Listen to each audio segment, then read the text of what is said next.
আসসালামু আলাইকুম বিয়ার্স, আশা করি সবাই ভালো আছেন। যে যেখান থেকে দেখছেন ভিডিওটা সবার প্রতি রইল ভালোবাসা। তো বিয়ার্স, আজকে আমি আপনাদের শেখাবো কীভাবে আপনি গুগল থেকে ফ্রি ইমেজ বা কপিরাইট ছাড়া ইমেজগুলো ডাউনলোড করবেন।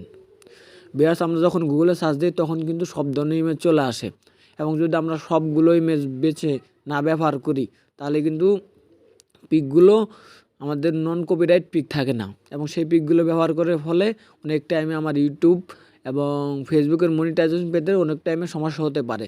যদি সেই পিকটা মালিকের চোখে পড়ে যায় তাহলে কিন্তু মালিক সেটা কপিরাইট ক্লাইম বা কপিরাইট স্ট্রাইক দিতে পারে। এর জন্য আমরা কি করব, গুগল থেকে সবসময় ফ্রি ইমেজ ডাউনলোড করব। তো বিয়ার্স, ফ্রি ইমেজ কীভাবে ডাউনলোড করবেন সেটা আজকে শেখাবো। এই ভিডিওটা সম্পূর্ণ দেখলে আপনি খুব সহজে গুগল থেকে ফ্রি ইমেজ ডাউনলোড করতে পারবেন।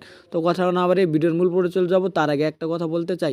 এই ভিডিওটা যদি আপনার ভালো লেগে থাকে আর একটু হলেও উপকারে এসে থাকে তাহলে অবশ্যই হেল্পলাইন টেক প্রো ইউটিউব চ্যানেলটি সাবস্ক্রাইব করবেন। তো চলুন শুরু করি।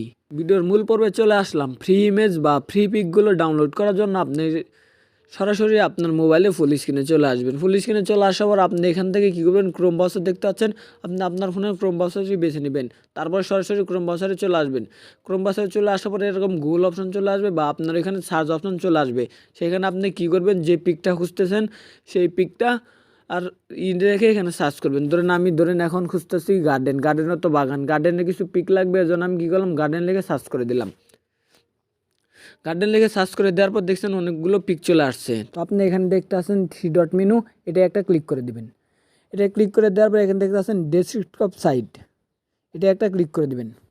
এটা ক্লিক করে দেওয়ার পর আমাদের সামনে এরকমভাবে ইন্টারফেসটা শো করবে। তারপর আমাদের যেটা করতে হবে সেইটা হলো, এখানে ইমেজ লেখা আছে, আমরা ইমেজে ক্লিক করে দেব। ইমেজে ক্লিক করার পর আমাদের সামনে এরকম এটা চলে আসবে এবং আমাদের পিকগুলো চলে আসবে। এখানে কিন্তু যে পিকগুলো আছে সবগুলো কিন্তু কপিরাইট ফ্রি পিক না।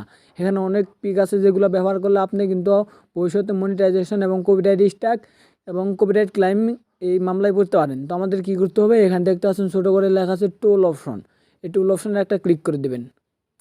এটা ক্লিক করে দেওয়ার পর দেখতে পাচ্ছেন এখানে অনেকগুলা ইন্টারফেস চালু হয়ে গেছে।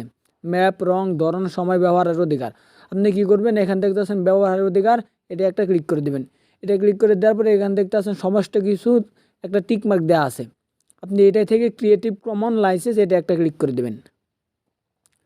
এটা ক্লিক করে দেওয়ার পর যেগুলো পিকগুলো আসবে সেইগুলো পিক আপনি খুব সহজেই আপনার ইউটিউব চ্যানেলের যে কোনো ভিডিওতে, YouTube channel thumbnail, YouTube channel profile pic, ফেসবুকের যে কোনো ভিডিওতে আপনি খুব সহজে ব্যবহার করতে পারবেন। এগুলো ব্যবহার করলে কোনো সমস্যা হবে না। এবং একটা দিক খেয়াল রাখবেন, যেগুলো পিকে যদি কোনো লোগো থাকে কোম্পানির, সেই পিকগুলো নেবেন না এখান থেকে। তো ভিউয়ার্স, এই ভিডিও দেখে আপনি খুব সহজেই বুঝে গেলেন কীভাবে আপনি আপনার ইউটিউব চ্যানেলের জন্য ফ্রি ইমেজ গুগল থেকে নেবেন। তো ভিউয়ার্স, ভিডিওটা যদি ভালো লেগে থাকে আর আপনার একটু হলেও উপকারে এসে থাকে তাহলে অবশ্যই হেল্পলাইন টেক প্রো ইউটিউব চ্যানেলটি সাবস্ক্রাইব করবেন। আর যদি ভিডিওটা উপকারে না আসে তাহলে করার দরকার নেই। তো সবাই ভালো থাকবেন, আল্লাহ হাফেজ।